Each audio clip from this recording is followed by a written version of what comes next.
এই ভিডিওটি কোনো বাস্তবের সঙ্গে মিল নেই। এই ভিডিওটির মাধ্যমে আপনাদেরও বিনোদন দেওয়া হচ্ছে। এটিকে সবাই বিনোদন হিসেবেই গ্রহণ করবেন। এটিকে কেউ সিরিয়াসলি ভাবে নেবেন না।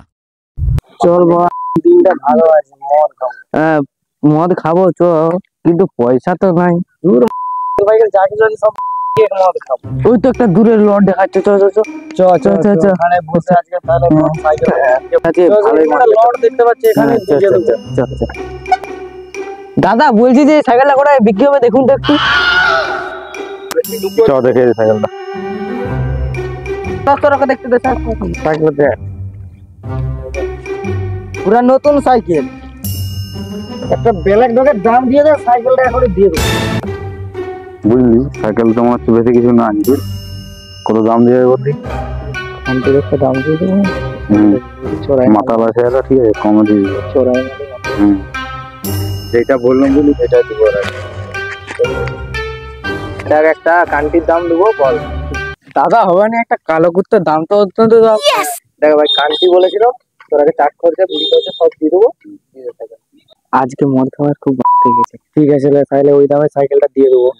ঠিক আছে ওই দামে দিবি কি সাইকেলটা বল না? দে আমাকে টাকাটা দে।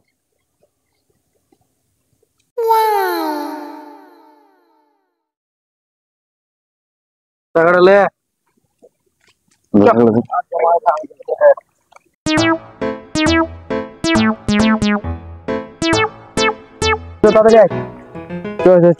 কালো কুকুরের 750 লিখে যাবে। টাকা নাই রে বেশি, দেখ কত টাকা আছে। ওই যাবে বুঝলি, বেশি টাকা ফাঁকা নাই, তাহলে বাংলা খাবো। আরে তুই শুন না, একটা ধারটা খুঁজেই দেখ না, একটা ব্ল্যাক ডগের কুকুর নিয়ে একটা। ঠিক আছে দোকানের সাথে কথা বলে দেখ। দোকানি চুপ কর আগে ধূপ দিতে না। ভালো দেখ টাকা দে। 300 টাকা আছে, একটা ব্ল্যাক ডগ হবে। দাঁড়া দিচ্ছি। এলে ধর এটা 300 টাকা। এবার কি ব্ল্যাক ডগ? এটা কি ব্ল্যাক ডগ? হ্যাঁ গো দোকানি, এইটা কি বাজারে নতুন এসেছে? কি বলে ভাই বোকা চোদা, এটা তো গরিবদের 300 টাকার ব্ল্যাক ডগ।